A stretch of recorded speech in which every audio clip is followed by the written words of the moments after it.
I want to, before we start, DJ's not going to be here, so I'm going to jump right into our topic for tonight. But I want you to see how much I'm loved. Glenda brought me a present today. And so I want to show you what Glenda brought me. She brought me 12 months of me looking at cat pictures. So I have a cat calendar. So if you come in my office and you see cat, and they're actually sinister looking cats, to be honest with you. Every one of them looks like they're out to get you. So if you come in my office and see this, you can thank Glenda. I'm loved. I know that. No. And she knows it. All right, Hebrews chapter 9.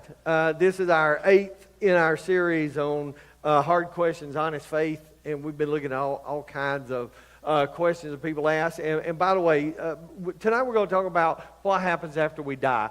It's going to be cursory, surface level, because I don't want to keep you here all night long. If you want follow-ups to this, just jot them down. And Michael and I are having our Q&A April 12th, and we'll try to answer some of these. And that's with anything. Start getting the questions in. We only have 3 or 4 so far, and we'll stretch them out and talk about it because if y'all know me by now, I can talk on and on about anything. So, but if you want some questions answered, just jot them down. But this is Hebrews chapter 9, verse 27. I mean, if you think about it, there's questions that people love to debate. They just like talking about it. We've talked about this end time. People like to talk about end time, and I don't mind it. But the fact of the matter is, we don't know what the end time is going to be like, but people like talking about that stuff. And then there are questions that people avoid. People just don't want to talk about. Death is one of them. People don't like talking about it. So if the question ever comes up, what happens after we die? People avoid that. They don't like to discuss that. It's uncomfortable to a lot of people. However, it's one question that every human being will eventually have to answer. There's no getting around it. There's no avoiding it. Every one of us are going to personally answer the question, what happens after we die? Whether we like to think about it or not, whether we want to talk about it or not. We spend a lot of time preparing for stuff. Think about your life. You spend a lot of time preparing for emergencies. What happens if a tornado comes? Because we're in tornado season. You spend a lot of time preparing for vacations. Let's plan where we're going. Let's start saving money. You spend a lot of time preparing for retirement. When am I going to retire? What kind of money am I going to need to put up? What am I going to do in my retirement? But the one thing that you should be talking about, everybody should, is what happens after you die? Are you planning for that? Because that's eternal. All this other stuff's temporary. It's fleeting. It's passing. It doesn't amount to much. But what happens after you die? That's an eternal consequence. That's something that goes further. But our culture, we don't like to talk about it. And so culture kind of shapes all this. I mean, just think about it. People, when they talk about death, and they do the same thing about Satan, to be honest with you. They make light of who Satan is, and that's no joke. But when people talk about death, they joke about it. They sanitize it. They kind of beat around the bush about it, or they just ignore it altogether. Think about some of the words we use. We'll say somebody passed away, or we'll say somebody transitioned, or we'll say somebody's no longer with us. Because if we say somebody died, it seems very final. And in our culture, the way we're conditioned, we don't like to talk about finalities like that. But we should. Because no matter how carefully you avoid it, death starts showing up. Death finds a way to show up. And so we're at hospital bedsides, funeral homes, grave sites. Death has a way of appearing everywhere. It's just ubiquitous to our culture. It's everywhere that we turn. And so in those moments when you go to a funeral home or you're sitting in a hospital room, there's a thought that pops in your head that you don't like to consider, and that's life is fragile. It's here today, gone tomorrow. The Bible calls it a vapor. It's fleeting. It's temporary. And again, we don't like to talk about that. So we avoid it. We just don't like to discuss it. The Bible, however, doesn't just not avoid it. It faces it head on. It really confronts it. And as a matter of fact, the Bible talks about death with clarity and honesty and vividness, really. And also some hope. We have some hope. So we're not going to speculate.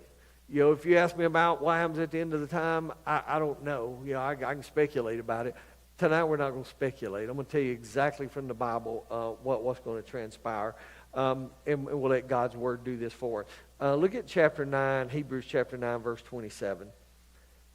And inasmuch as it is appointed for men to die once, and after this comes judgment. That pretty much sums it up in a nutshell. We die once, and then judgment comes. And so I want to pick out 3 or 4 things about this, about death and the finality of it and the hope that it brings. And let's talk about it. Here's number 1. Death is certain. It is a certainty.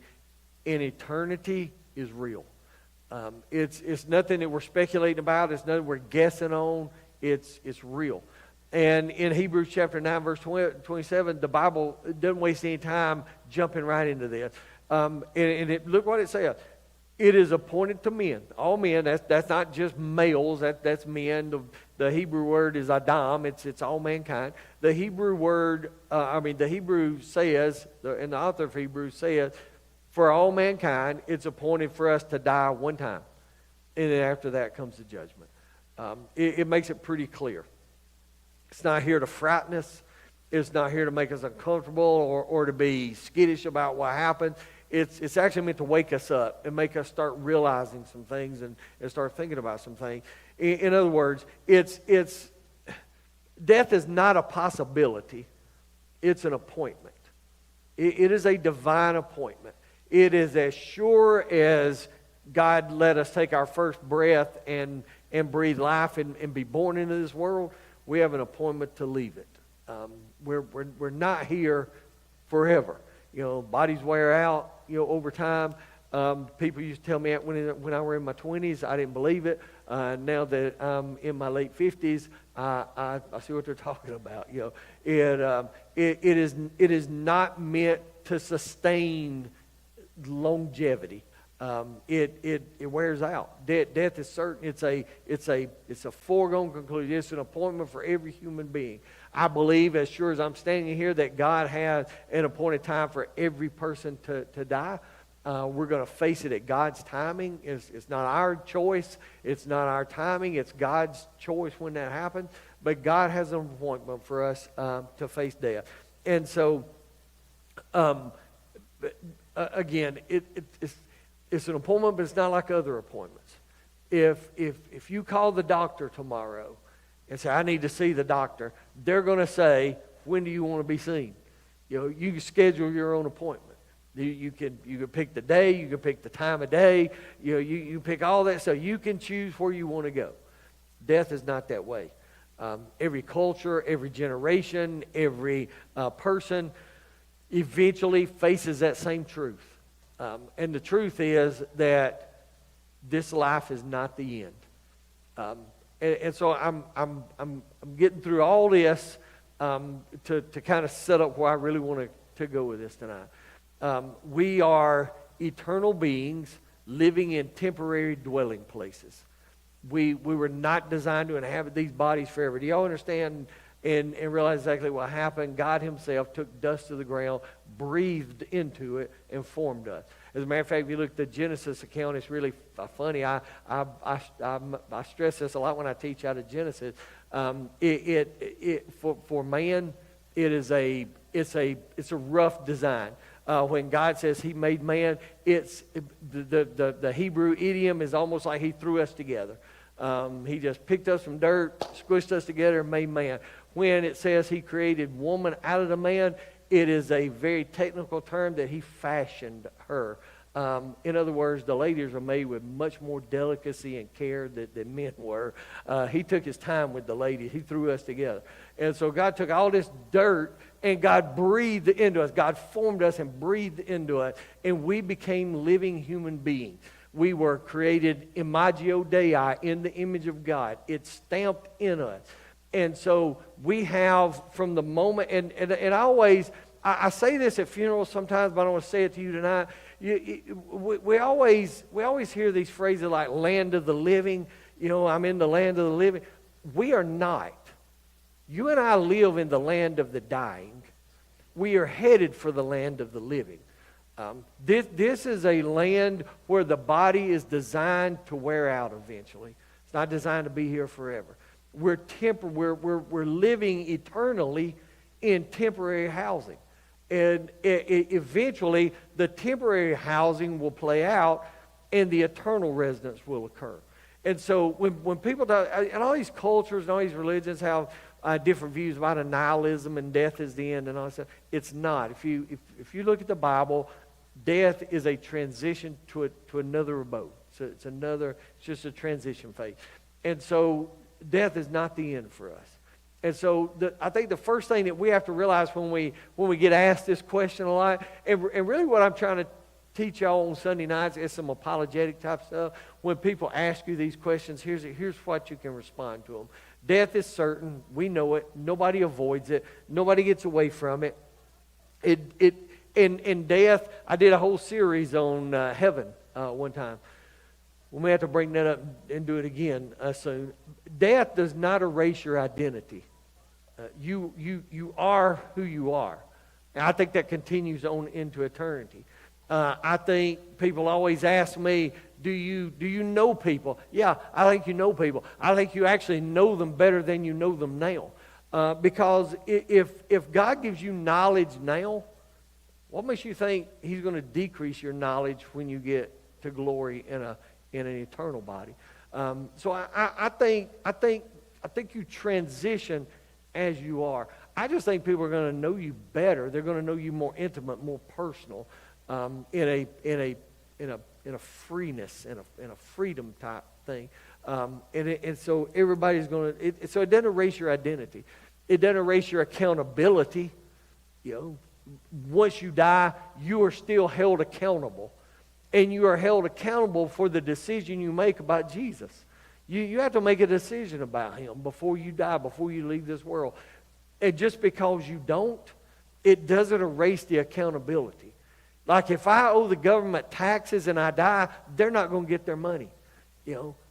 But once I stand before God after I leave this world, I'm still accountable to Him for the decision I should have made here. Except then it's going to be too late to change course.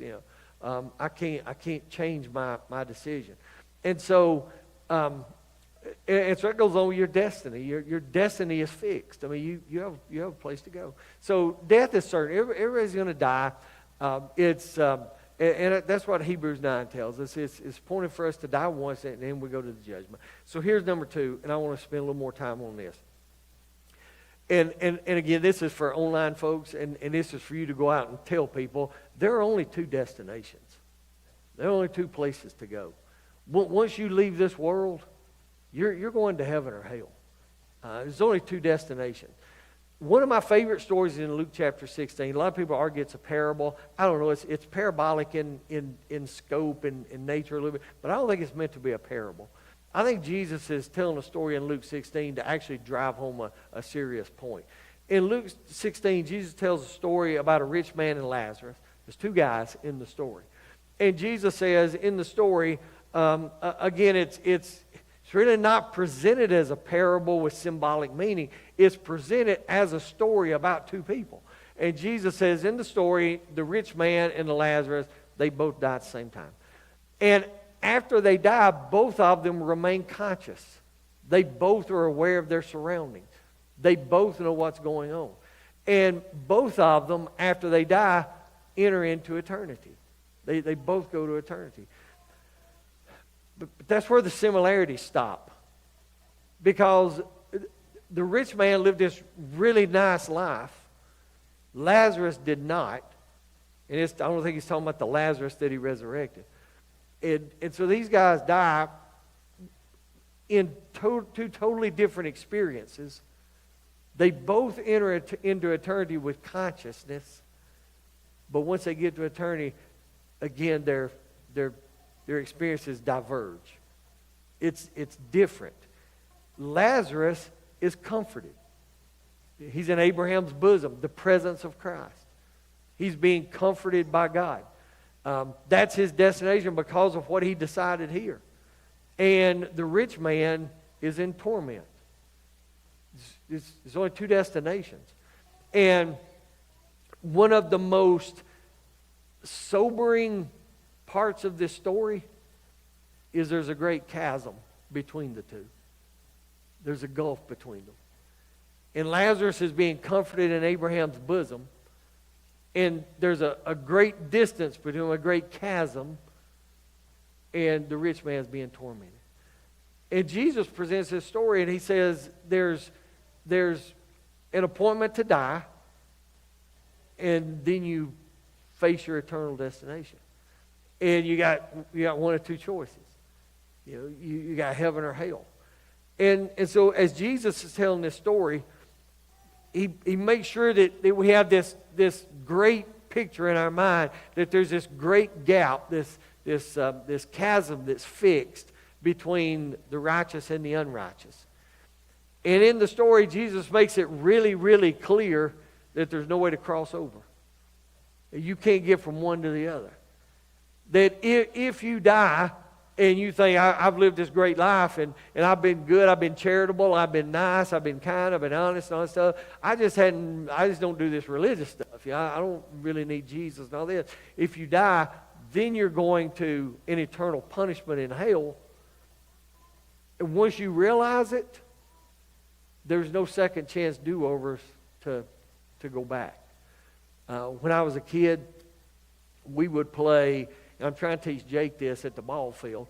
Any of y'all remember playing cup ball? C-U-P, cup ball? At the baseball field, while we were waiting to play or after we'd play, somebody else was playing, we would take paper cups and wad them up and then take like hot dog foil and wrap around that and make these balls real tight. And then we'd go out in the outfield out behind the stadium or out where all the cars were at, and we'd pitch the ball to each other and you hit it with your hand. And then you run the bases and all, because playing a baseball game wasn't enough. We had to go play more baseball. So we played that game. Or we played in the street. And inevitably, the ball go up on the roof. Or the ball go under a car. Or the little cup ball would go out onto the playing field at the Little League field. And you know what we would holler? Do over. And somebody say, what happened? We'd say, well, it's up in the gutter. Can't really play with a ball in the gutter. Or we'd say, we can't play because the ball went out on the field, and they're having to pause the game to throw our little piece of garbage back to us. But we just holler do over. And do over resets everything. You either go back, the runners go back to base, you get to go back to pitching, and everything resets. In this, there's no do-over. I don't get to say, well, I misunderstood, or I didn't really, believe it, or nobody ever told me. I don't get those options. And so when you're talking to people out in the world, which I hope you're going to go April the 11th to the laundromat, and we're going to talk to people over there. And one of the things we can reinforce to them if they start talking about death and eternity and all this is, it's a certainty for everybody, and you only have two choices. And once you enter into your destination, there's no do-over. There's no second chance. That's what Jesus tells in the story. And it directly confronts the modern belief that we have today that everybody ends up in the same place.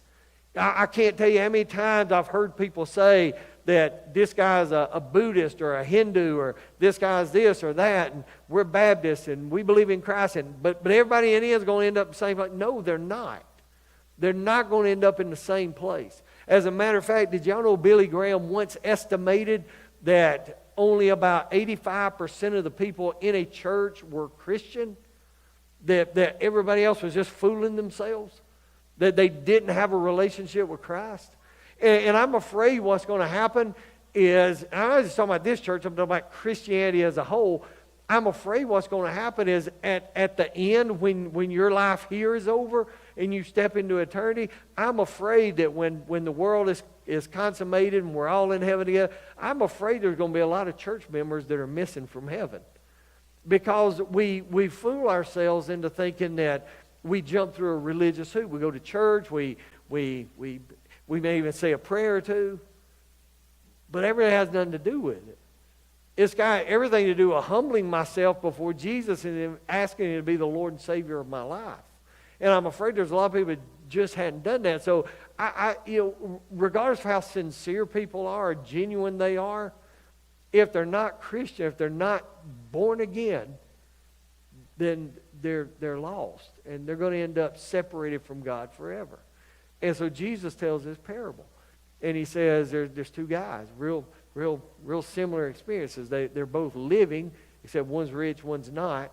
They die. They both retain their consciousness, except their destinations are totally different. And it's not because, one guy, God felt sorry for him because he was poor and didn't have anything. It's that the decisions they make here affected where they're going to be there.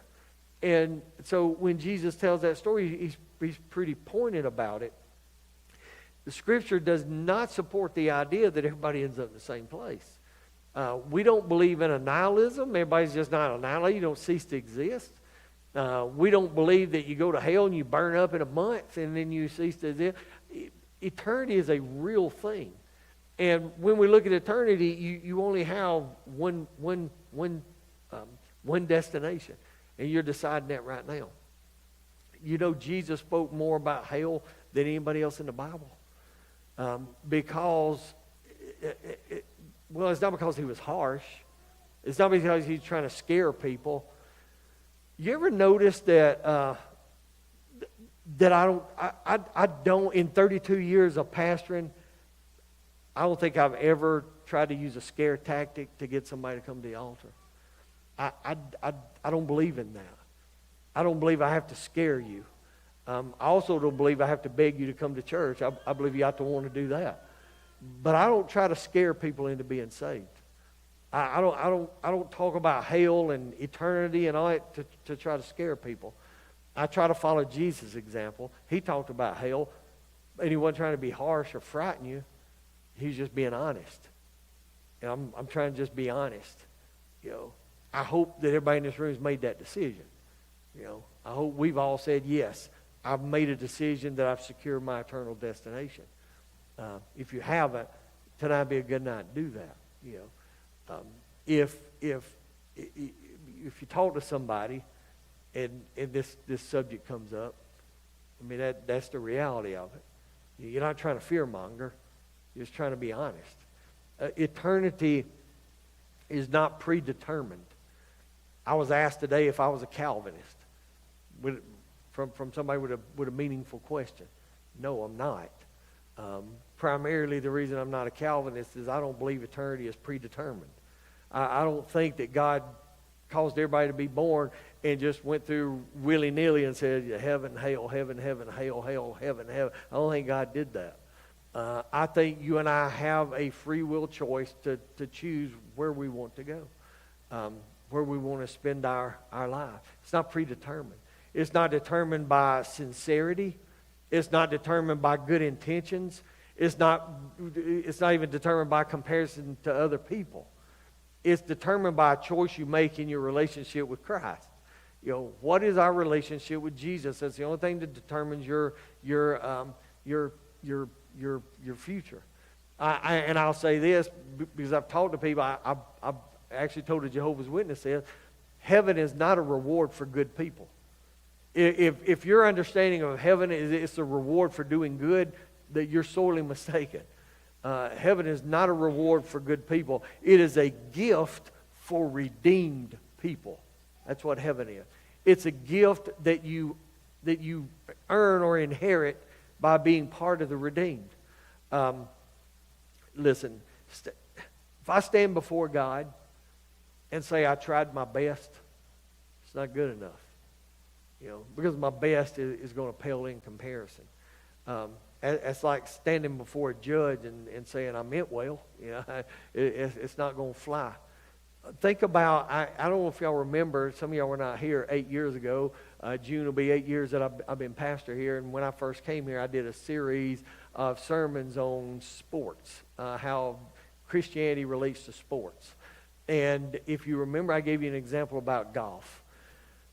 And I try to compare myself to Tiger Woods, but that falls flat. And now he's kind of fell flat, so I don't know. But if my entrance into heaven was compared to a golf game, then what score is low enough or good enough to earn me my spot in heaven? And what if I said, and I think I said it at the time, what if I made a deal with God and I said, God, I don't score well. Especially now that I don't know if I told y'all a story. I went in October and played with my family, and because of my eye now, I lost 6 balls on the first 2 holes, and I said, I might well quit. Again, I can't afford this anymore. But so what if I made a deal with God and I said, let me let Tiger play for me because his score is going to be better than mine. And maybe Tiger's score can get me into heaven. And what if Tiger shot the round of his life and shot a 58? And God's going to look and say, well, that's not perfect. And I say, what's perfect? Well, 18. You got to get a hole in one on each hole. Well, nobody ever is going to score that. And so my best, I can try my best to live the Christian life. I can try my best to pray and read and witness and evangelize and study and do. I can try my best, but my best is not good enough because there's too much sin. There's too much separation, and so my best is not good. And so the beauty of God is He knew that, so He sent Jesus. And so there's a heaven and there's a hell. And I don't get to earn it with my goodness. I get to put the righteousness of Christ on me, and I get to go in with Him. That's the thing. And so here's number 3. For believers, death is a doorway, not a dead end. It's a doorway for us. And the Bible speaks about death with amazing hope. Listen to this in 2 Corinthians 5:8. And this is what you may want to ask the question on April 12th. To be absent from the body is to be at home with the Lord. I think me and Michael kind of tackled this one time. So look at that verse. To be absent from this body is to be present with the Lord. You know what that's saying? There's no waiting room. There's no purgatory. There's no place where I'm sitting and waiting. There's no soul sleep. There's no uncertainty. There's a translation from here to there. I close my eyes in death here. I open them with Him. The moment a believer leaves this body, they enter into the presence of Christ. Now, I have my beliefs. Again, you can ask a question on this, and I'll answer it later. I don't believe that our very next destination is heaven itself. I think we call it that, and that's fine if you do. We're not going to argue about it. But Jesus told the thief on the cross, "What? Today you'll be with me in paradise." I think there is what theologians call an intermediate heaven, where our loved ones are waiting on us, and we're going to be resurrected out of that, and God is going to create a new heaven, new earth, and then the final state of humanity is to be ushered into that new heaven and new earth. That's what I think. But that's what Jesus told the thief. Today you're going to be with me in paradise. But the Bible doesn't stop with that, is my point. Our ultimate hope is not floating in the clouds. We're not just ethereal creatures that are going to be smoke and cloud and dust just floating around on clouds and all that kind of stuff. Revelation 21 describes for us a new heaven and a new earth where God dwells with his people. And here's what it says. There's no death, no mourning, no crying, no pain. Death is not just defeated, it is absolutely erased. There's no more of that. That is our eternal state. That's what we call the eternal state of the believer. And so we're deciding all that now. You're making preparations for that now. You're deciding if you want to spend eternity there or eternity separated from Christ. Hell is a place of, I think, punishment, gnashing of teeth, darkness, all that stuff. But I don't think that's the worst part.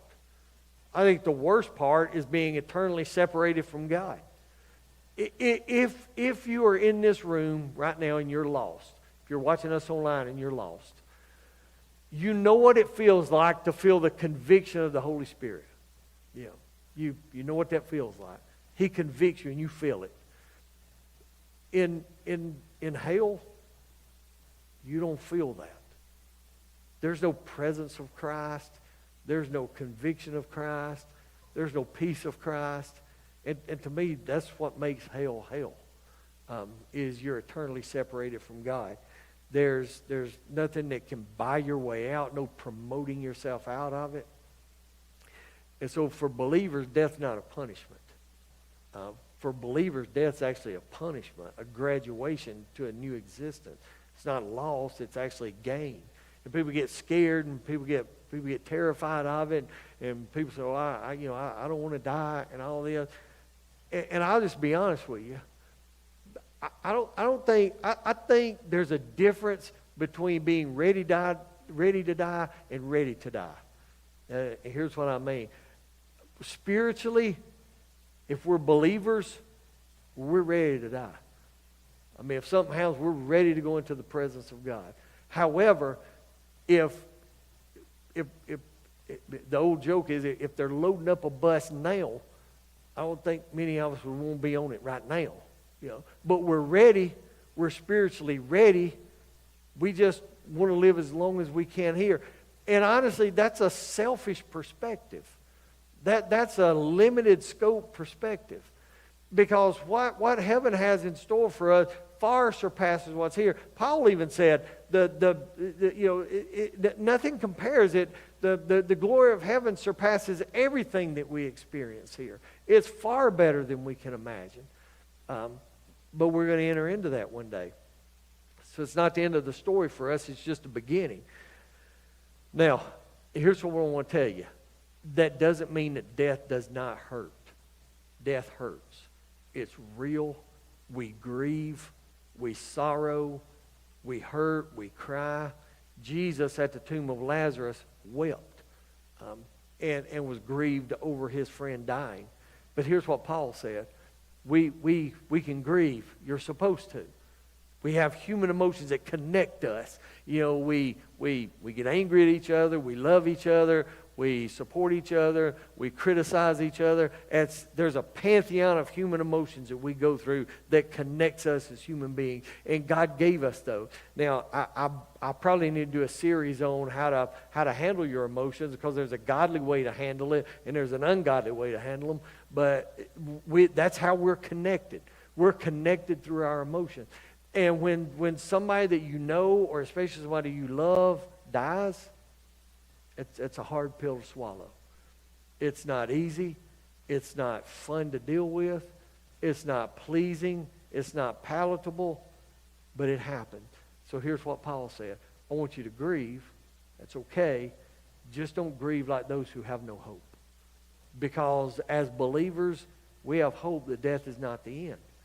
And so we believe that one day we're going to be translated out of this, and we're going to a new home, a glorious home, and God is going to reunite us all.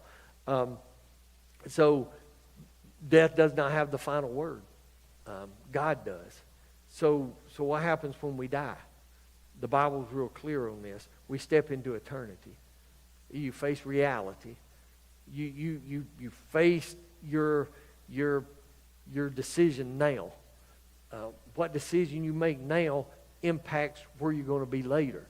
You're going to be in what I think the Bible calls Sheol, Hades or paradise, and eventually you're going to be resurrected out of that and stand before either the judgment seat of Christ, which I think will take place during the tribulation period, or the great white throne of judgment.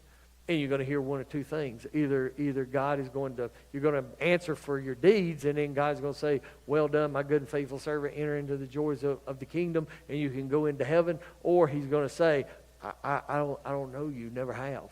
You never had a relationship with me, so you have to depart into everlasting darkness. Everybody that's ever lived is going to hear one of those two things. And then when that happens, I think you're going to be ushered into the new heaven and the new earth. And I have some very specific beliefs about how we're going to live in the new heaven and the new earth.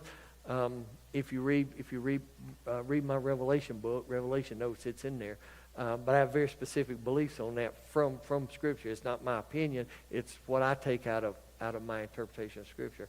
But the most important thing about death, people always talk about getting their affairs in order, getting their wills done, getting this. All that stuff's important. That's not the most important thing. The most important thing is getting your spiritual life in order. Where do you stand with God? And so I think the most important question we can all ask ourselves is, where do I stand before Him? And when it comes down to just me and God, just me and Him, my relationship with Him, not anybody, not Christy, not my kids, not my grandkids, not my church family. When it comes down to between me and God, what's my relationship like? Where do I stand with Him? Where do I stand with God? Do I know Him, and does He know me, or not? It's because it's one of those two things. So when you talk about what happens after we die, I think immediately after you die, you're ushered into the presence of Jesus, and you're just waiting for it to play out, waiting for the end to come. But if you talk to somebody about this, they have to decide now. You got to decide now. You can't wait for a deathbed confession. You can, but I wouldn't advise it. You can't wait until you stand before God and say, okay, this is real. Let me change my answer. You don't get a chance to do that, and so you need to tell people that. I appreciate you guys being here. If you want to talk about this more, just grab me afterward. We'll talk about it. If you have more questions on this, just write them down, and we'll try to tackle them April 12th, along with any other questions you may have. Remember a couple of things before I dismiss us in prayer. Remember, our offering was better today. Here's what happened. Anytime we have a building fund push like this, people don't give us healthy balances. And so they think, okay, my tithes are, let me just throw out a number, $100. And so they'll say, this week I'm going to give all my tithes to the building fund, which is good, knocks the building fund down, but it hurts because we don't have the money we need to operate daily, to get the lights on and all this kind of stuff. So it was better today. So all we ask is, when you give, make sure you give us a healthy balance. Give some to the general tithe and then some to the building fund. We did really good today with both. We are now, if Nancy's going to start putting it in the bulletin. I think it was today, if you noticed it. When I got here, we were right around $600,000 that we owed on this building. We are less than $235,000 now. And we hadn't paid March's, all the things we collected in March. We got well over $5,000 today. And we'll have a matching for that at the end of next week. So that 235 is going to be knocked down to real close to around 210, 215. We are about to go under $200,000 on the balance of this $1 million building. So I want to congratulate you. I want to thank you because it's a sacrifice, I know. It's hard, I know. But we pay, and I don't know why I'm getting into this. I guess God wanted us to talk about it tonight. We pay $5,800 and some odd dollars per month on the mortgage on this building. Can you imagine when we have that $5,800 and something dollars to do ministry stuff with, to do other things to bless people instead of paying it to a bank. I just think the end's near. I mean, we see the light at the end of the tunnel, so I appreciate it. Remember all of our Easter stuff. Our Good Friday service is at 6:00. Don't miss it. It's going to be fun. We're going to have some good singing, preaching. It's going to be a nice night. I don't know, the InReach team, I don't know, we may want to have some food or something afterwards. I don't know. We can talk about that later. But I think that'll be fun. The Easter egg hunt, sunrise service, this is one of my favorite times of year. So be involved in all this. Dwight, did you get your green beans? Got the green beans. Now we need people. So if you want to help, 6:00 Thursday night at West Rome Baptist, we'll be feeding the homeless out at Fork, Spoons, and Plates. So if you can help, if you don't know where it's at, see one of us. We'll direct you out there. But I appreciate you guys. Appreciate your prayers and your patience. Do not try to steal my calendar. All right. Don't come in my office and try to take away my calendar. I love y'all. Let me pray, and we'll be dismissed for tonight. Father, thank you so much for this night. Thank you for this opportunity to come in your house and worship you and praise you for who you are. Thank you that your word does speak very clearly and very concisely about death and our eternal destination. My prayer is that everybody in this room and everybody who's listening to us tonight has made that decision. They have locked in their eternal security, and they know beyond a shadow of a doubt that their eternity is secure in you. If not, I pray you'll make that decision.